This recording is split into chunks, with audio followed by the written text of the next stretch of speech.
नमस्कार दोस्तों, मैं पुलकित मोहन सिंगला। स्वागत है आपका हमारे चैनल में। दोस्तों, आज हम इस विषय में बात करेंगे कि माँ दुर्गा को कैसे प्रसन्न करें और उनकी कृपा पाने के अचूक उपाय आज मैं इस वीडियो में बताऊंगा। दोस्तों, माँ दुर्गा अपने आप में एक ऐसी शक्ति है जो आपको हर तरीके की विपदा से बचा सकती है। खाली इस भौतिक रूप से जुड़ी हुई विपदाओं की मैं बात नहीं कर रहा, हर तरीके के तंत्र मंत्र भूत प्रेत व्याधा तक का नाश माँ दुर्गा कर सकती है। माँ दुर्गा का काली का रूप अपने आप में एक सर्वशक्ति है और सबसे बड़ी बात यह है कि मोक्षदायिनी है, आपको हर तरीके के संकट से बचाने वाली है, शरीर को बचाने वाली है, रोगों को दूर करने वाली है, दुश्मनों का नाश करने वाली है। पर सबसे बड़ी चीज़ आपको समझनी होगी कि इनकी कृपा पाने के लिए आपको करना क्या है। दोस्तों, माँ दुर्गा को प्रसन्न करने के लिए आपके लिए बहुत ज़रूरी है, सबसे पहली चीज़ कि आपको मीट मांस अंडा शराब मछली इसको त्यागना होगा।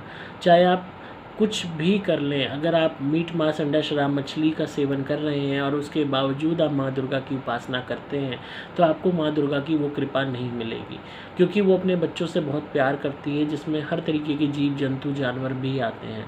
और बहुत लोगों के अंदर ये भ्रांति है, सोच हैं कि वो सोचते हैं शराब वगैरह मीट मांस अंडा तो हम शरीर में खा रहे हैं, या हम पर्टिकुलर दिन को नहीं खा रहे हैं, हम किसी और दिन खा रहे हैं तो काम चल जाएगा। ऐसे नहीं होता है। आपको बहुत ज़रूरी है कि आप अपने शरीर को पवित्र रखें, अपनी आत्मा को पवित्र रखें। और जानवरों की लाशों को काट के अपने शरीर में डालना पवित्रता नहीं है, ये अपने शरीर को कब्रिस्तान बनाने वाली बात है। अंडे को खाना जो अपने आप में किसी न किसी का बच्चा था, शिशु था। और सबसे बड़ी बात, जो मुर्गी गर्भ जून का पूरा सफ़र तय उसका बच्चा करता है, वो फील करती है जिस तरीके से एक प्रेग्नेंट माँ कोई हम इस औरत की बात करें तो जब उसका बच्चा पैदा होता है तो वो पूरा दर्द महसूस करती है उसको पैदा करते वक्त। सेम वही भावना उस मुर्गी की होती है। आप लोगों ने उसे कमर्शलाइज़ कर दिया, पर उसका दर्द, उसका जब नीचे से रक्त निकलता है, उसको दर्द होता है तो उसको ऐसा लगता है, उसका वो दर्द सह लेती है सोच के कि मेरा बच्चा होगा।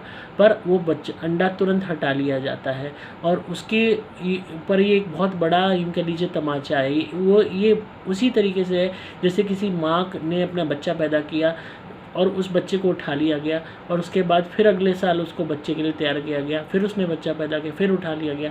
यहाँ तो इस बेचारी मुर्गी के साथ हर वक्त यही चीज़ होती है। उसको बार बार तैयार किया जाता है अंडा देने के लिए। वो अंडा देती है, दर्द सहती है और सोचती है मेरा बच्चा होगा। वहाँ से फिर अंडा हटा लिया जाता है क्योंकि वो आप लोगों की प्लेट में जाने के लिए तैयार होता है। तो इस बात को समझिए कि इस दर्द, आहा और बद्दुआ से भरा हुआ, दुखों से भरा हुआ, आंसुओं से भरा हुआ भोजन ना कीजिए। और आपको माँ दुर्गा को प्रसन्न करना है तो आपको शराब को भी त्यागना होगा। ये तामसिक भोजन में आता है और बुरा माना जाता है। जितनी भी बड़ी शक्तियाँ होती हैं बहुत पवित्र होती हैं और इनको जो है यूँ कह लीजिए प्रसन्न करने के लिए या इनकी कृपा पाने के लिए आपको पूर्णतः पवित्र होना ज़रूरी है। इसीलिए लोगों के पाठ, उनकी की हुई पूजा आसानी से उनको फल नहीं देती, क्योंकि वो तामसिक भोजन की प्रवृत्ति में, शराब मीट मांस अंडे में लिप्त रहते हैं।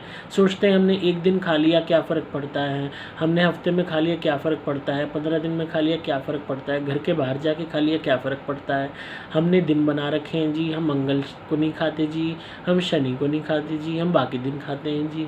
घर का एक फैमिली मेम्बर है वो मानता नहीं जी। आपके घर में अगर कोई एक पर्टिकुलर बंदा भी खा रहा है तो भी आपको नेगेटिव इफ़ेक्ट आएगा, क्योंकि घर में तो चीज़ बन रही है और बाहर से भी खा के आ रहा है तो भी उसके अंदर वो अपवित्रता, वो नेगेटिविटी भर रही है उस भोजन की जो आपके घर में रह रहा है बंदा। तो अपने घर को पवित्र रखना है। सभी फैमिली मेम्बर्स में कृपा चाहिए आपको माँ दुर्गा की या किसी भी ऐसी पवित्र शक्ति की, तो तामसिक भोजन को कम्प्लीटली त्याग दीजिए अपने जीवन से। इसके अलावा आपके लिए बहुत ज़रूरी है कि आप माँ दुर्गा का कवच पढ़ें। जितना ज़्यादा आप इस कवच को पढ़ेंगे, माँ दुर्गा के कवच को और माँ दुर्गा की आरती को, उनकी स्तुतियों को, उतना ज़्यादा आपको शक्ति मिलेगी, बल मिलेगा, आपके अंदर कॉन्फिडेंस लेवल आएगा। उसके अलावा एक चीज़ बहुत ज़रूरी है, तीसरी चीज़ आप ये मान के चलिए कि आपको कभी भी औरतों का अपमान नहीं करना। बहुत लोग होते हैं माँ दुर्गा के बहुत बड़े भक्त बनते हैं और पत्नियों को मारते हैं, पीटते हैं, गालियाँ देते हैं। चाहे दहेज के लिए कह लो, चाहे किसी और चीज़ के लिए कह लो, नौकरानी की तरह रखते हैं, जी भर के उन पर प्रताड़ना करते हैं और घर में लड़कियों को धमका के डरा के रखते हैं, दूसरे की बच्चियों पर बुरी निगाह डालते हैं, दूसरी औरतों पर बुरी निगाह डालते हैं। तो ऐसे गंदी प्रवृत्ति के लोग कितनी ही दुर्गा माता की पूजा कर लें, वो पूजा उन्हें कभी सफलता नहीं देगी। क्या माँ दुर्गा में इतनी भी शक्ति नहीं है कि वो आपकी गंदी नीयत को परख सके? कि आप मंदिर में तो ढोंग कर रहे हो सन्यासी साधु होने का, और बाहर जाके आपकी नीयत डोल रही है औरतों को देख के, लड़कियों को देख के, आपके मन में अश्लीलता भरी हुई है, गंदे ख्याल आ रहे हैं, और मंदिर में आके आप साधु बनने का, अच्छे इंसान बनने का दिखावा कर रहे हो। क्या उनमें इतनी भी शक्ति नहीं है कि वो आपके इस व्यवहार को पढ़ सकें? ये शक्तियाँ बहुत ज़्यादा पावरफुल होती हैं, खासकर अगर सुप्रीम पावर्स की मैं बात करूँ जिसमें माँ दुर्गा आती है। इंसान की फितरत, आत्मा किस प्रवृत्ति की है, ये मिनट में भाप जाती है। और आप फिर उसके बाद कितने ही फल चढ़ा लो, कितने ही आप मिठाइयाँ माता के आगे रख दो, कितने ही आप जोत जला लो, पर आपकी गंदी प्रवृत्ति सिर्फ़ और सिर्फ नेगेटिविटी ही छोड़ेगी, मलिनता ही छोड़ेगी, और ऐसे में कोई भी देवी शक्ति आपसे प्रसन्न नहीं होगी। चाहे आप नारियल रख लो, चाहे आप कुछ ही कर लो।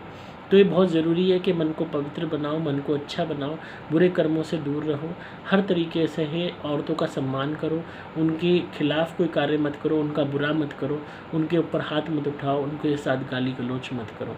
हमेशा औरतों के साथ अच्छा व्यवहार करो ताकि माँ दुर्गा की कृपा आपको मिले। इसके अलावा गरीब बच्चियों को भोजन करवाओ, जितना हो सकता है आप भोजन करवाते रहिए। कंजक पे तो हर कोई करवाता ही है, पर अपने जीवन में ये नियम बनाइए कि गरीब बच्चियों के कल्याण के लिए आप कुछ ना कुछ करें। उनको मिठाइयाँ, भोजन ये आप देते रहें। कुंवारी लड़कियों को भी देते रहें। जो शादीशुदा लड़कियां होती हैं उनके लिए श्रृंगार का सामान, भोजन, या उन किसी भी गरीब लड़की का कन्यादान करना, ये अपने आप में ऐसे कर्म हैं जो माँ दुर्गा को भी प्रसन्न करते हैं, उनकी कृपा आप पे आने लगती है। तो ये जो उपाय हैं कुछ आप करते रहिए, इससे आपको बहुत फ़ायदा मिलेगा। इसके अलावा एक चीज़ और कहूँगा, माँ दुर्गा के सामने मेरी धुनी ज़रूर जलाइए, कोई सी भी आप मेरी धुनी जलाइए, इससे माँ दुर्गा और भी जल्दी प्रसन्न होती है, क्योंकि ये सकारात्मक शक्तियों को खींचती है। जैसे ही आप प्रार्थना धुनी से करते हो, धुनी भी अपने आप में एक देवी है जो मैं आपको प्रदान करता हूँ, एक शक्ति है जो मैं आपको देता हूँ। तो जब उनको, धुनी को आप जलाते हुए माँ दुर्गा के आगे उपासना करोगे और उनका आवाहन करोगे, तो अपने आप माँ दुर्गा की कृपा और भी आप पे आने लगेगी। तो आई होप आपको आज की वीडियो पसंद आई होगी। तो इसी तरह सुनते रहिए, प्यार देते रहिए, सब्सक्राइब कीजिए चैनल को। आप धुनी मंगा सकते हैं, आप कोई सी भी, चाहे सुपर प्लैटिनम या चाहे सुपर स्पेशल एक्स्ट्रा। आपको सिंपली मोबाइल नंबर 8130331007 पे संपर्क करना होगा। डिस्क्रिप्शन में आपको डिटेल्स मिल जाएंगी। मैं हूँ आपका दोस्त प्रकृत मोहन सिंगला।